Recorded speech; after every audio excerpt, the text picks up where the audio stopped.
Salve a tutti e benvenuti alla 36esima tappa di questo nostro veloce viaggio nella storia del cinema americano alla ricerca del segreto del suo successo. Oggi concludiamo il capitolo dedicato agli anni 90 e vedremo gli anni che vanno dal 1993 al 1999, che iniziano con un evento epocale, la nascita del World Wide Web e l'inizio dell'era di Internet. Buon viaggio!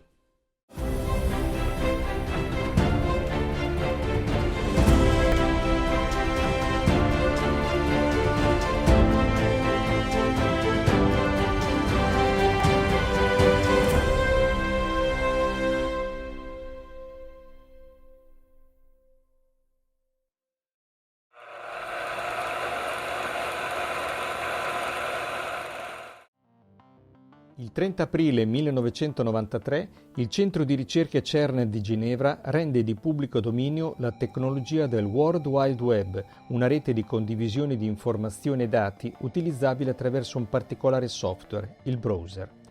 Questa rete si sviluppa e si espande nel mondo a velocità esponenziale e già nel 1996 i computer connessi in tutto il mondo passano da 10.000 a 10 milioni e il ritmo proseguirà a velocità vertiginosa.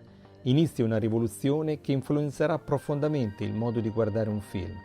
Non passerà molto tempo che con l'aumento della velocità di connessione si comincerà ad utilizzare internet anche per scaricare film o addirittura per vederli in streaming, fino ad arrivare alla situazione attuale in cui Netflix, Amazon Prime, Rai Play, Disney Plus, Apple TV e tante altre piattaforme si confrontano da pari a pari con i network TV per la conquista del pubblico.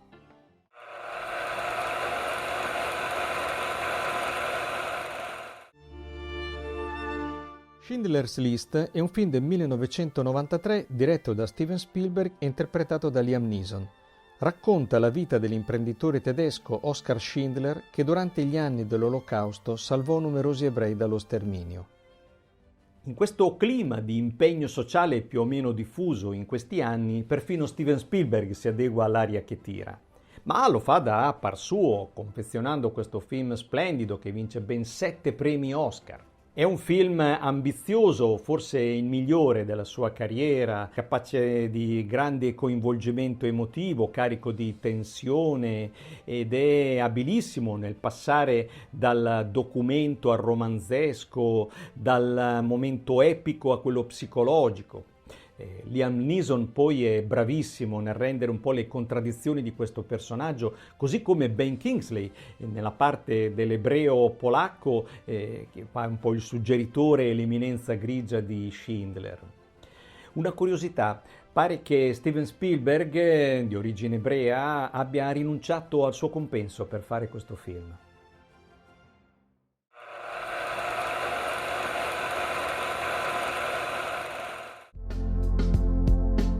Nel 1993 esce anche un altro film di impegno sociale, Philadelphia, diretto da John Demme e interpretato da Tom Hanks e Denzel Washington.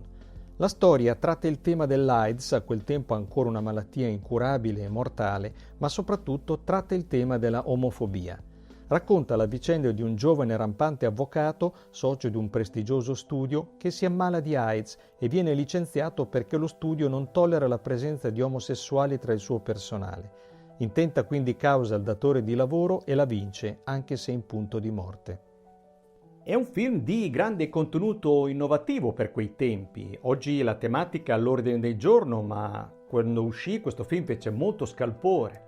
Ha vinto 2 premi Oscar, uno per la colonna sonora di Bruce Springsteen e l'altro per il miglior attore protagonista, Tom Hanks, che infatti lancia la sua carriera proprio con questo film.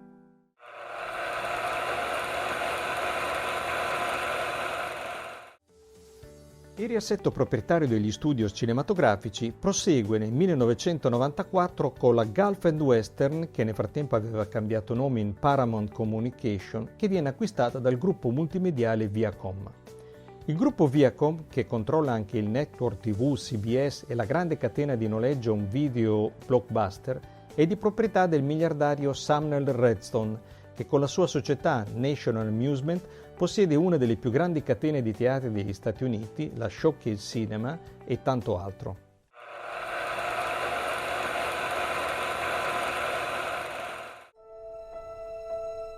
Nel 1994 esce Forrest Gump, diretto da Robert Zemeckis e interpretato da Tom Hanks. Narra la storia di un giovane un po' ritardato ma di grande sensibilità che si trova inconsapevolmente al centro di importanti episodi della storia degli Stati Uniti, attraverso i quali passa con leggerezza e ingenuità come la piuma che simbolicamente gli cade sul piede all'inizio del film e vola via alla fine. Questo film ha avuto un grandissimo successo, anche per gli innovativi effetti speciali che fanno sembrare che sia proprio Forrest a dar la mano a Kennedy. Il film vince anche 6 premi Oscar, tra cui quello per il miglior attore protagonista a Tom Hanks, che così lo aggiunge a quello già vinto l'anno precedente con Philadelphia.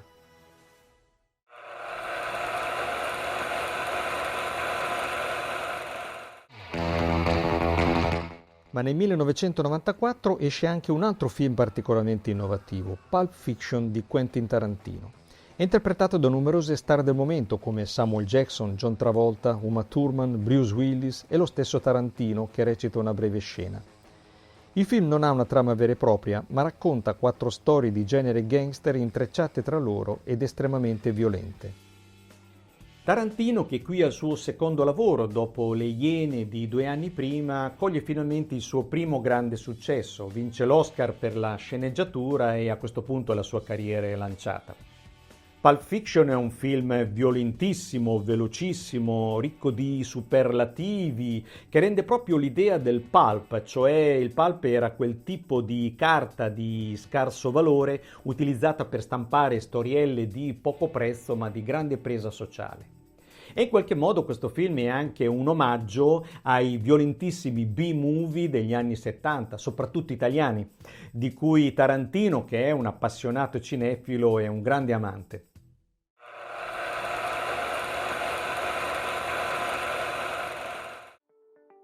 Alla Universal le difficoltà di integrazione fra il management americano e quello della giapponese Matsushita Panasonic, che l'aveva acquistata 5 anni prima, sono ormai così gravi da convincere la società nipponica a liberarsi dello studio e a venderlo così nel 1995 alla canadese Seagram. La Seagram è la più grande compagnia di distillazione del mondo e come era di moda in quegli anni, per cui ogni grande gruppo industriale voleva avere un piede nel mondo dell'intrattenimento, questa azienda che produce whisky acquisisce il controllo della MCA Universal. Tra qualche anno poi acquisterà anche la Polygram di proprietà della multinazionale olandese Philips e poco dopo anche la Deutsches Grammophon. E poiché già controlla anche la Decca, che già da tempo era tra le società controllate dalla Universal, riunisce tutte queste società discografiche in un unico gruppo e lo rinomina chiamandolo Universal Music Group, spostando poi per qualche tempo il focus dal cinema alla discografia. Ma come potete immaginare, la storia non finisce qui.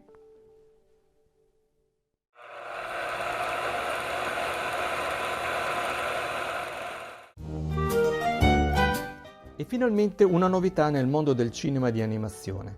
Nel 1996 esce Toy Story, il mondo dei giocattoli, scritto e diretto da John Lasseter e prodotto dalla casa di produzione indipendente Pixar Animation.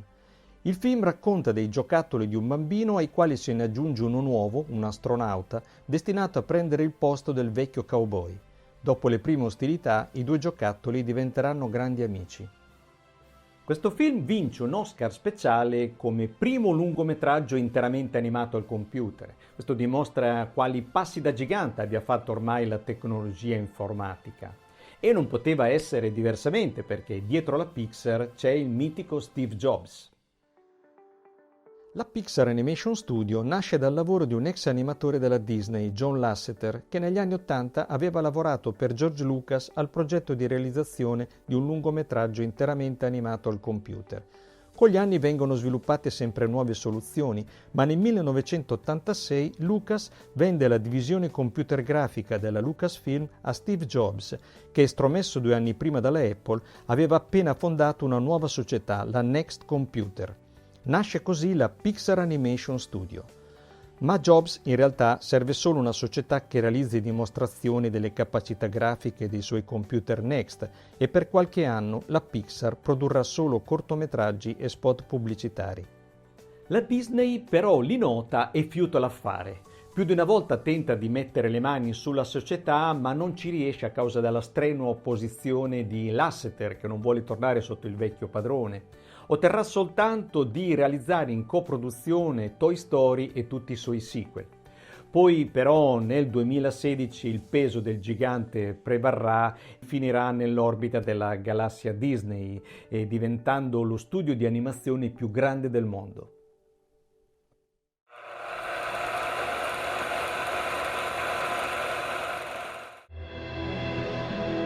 Nel 1997 esce il Colossal Titanic di James Cameron, interpretato da Leonardo DiCaprio e Kate Winslet. Il film racconta una storia d'amore impossibile fra due giovani di condizione sociale diversa mentre sono in viaggio sul transatlantico Titanic fino al tragico epilogo. Il grandissimo successo di questo film dimostra come la macchina del blockbuster sia stata ormai portata a perfezione. Un film che è costato qualcosa come 200 milioni di dollari solo come costi di produzione, a cui se ne devono aggiungere altri 85 per le spese di promozione, il budget più alto della storia del cinema, almeno fino a quel momento. Una trama semplicissima, ama lei, ma lei non lo può sposare a causa del fidanzato di lei, ma soprattutto a causa dell'iceberg, e tanti effetti speciali. Risultato, un incasso di qualcosa come 2 miliardi e 200 milioni di dollari, 10 volte tanto il costo di produzione. Per non parlare poi di tutto il mercato secondario, libri, gadget e tante altre cose di cui ho già parlato più volte. Così va il mondo.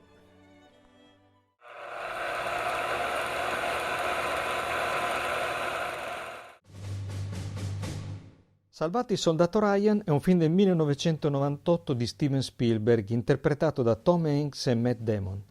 È un film di guerra che parte dallo sbarco in Normandia e segue una pattuglia americana che deve cercare l'ultimo superstite della famiglia Ryan, i cui figli sono tutti morti al fronte e che il governo, per scopi propagandistici, vuole rintracciare per rimandarlo a casa dalla madre rimasta sola. Dopo Amistad di 2 anni prima, che era stato un fiasco, Spielberg lascia perdere i tentativi di cinema impegnato e ritorna su un terreno a lui più congeniale, quello del cinema di intrattenimento. E lo fa da par suo, con un film che vince ben 4 premi Oscar ed ha anche un grandissimo successo di pubblico, soprattutto per la scena iniziale, quella dello sbarco, che gira con un realismo tale che par di essere lì insieme ai soldati sotto le bombe e i proiettili nemici.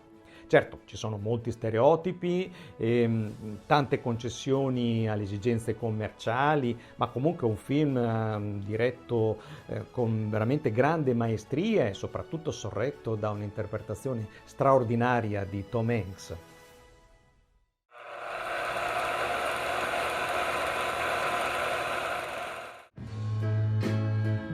Il Grande Lebowski è un film dei fratelli Coen interpretato da Jeff Bridges, che racconta la storia di un ex hippie che ora vive solo per il bullying e che viene coinvolto da 2 amici in un'intricata storia di falsi rapimenti e riscatti.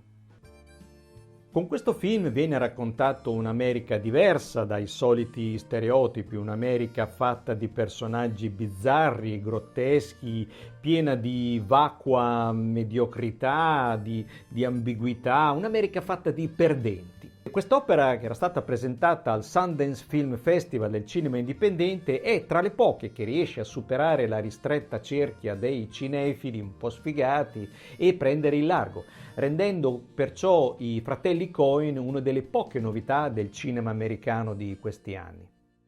E per oggi ci fermiamo qui. Nel prossimo video concluderemo il nostro viaggio e vedremo come con l'avvento del nuovo millennio il cinema americano abbia raggiunto il suo assetto definitivo, quello attuale.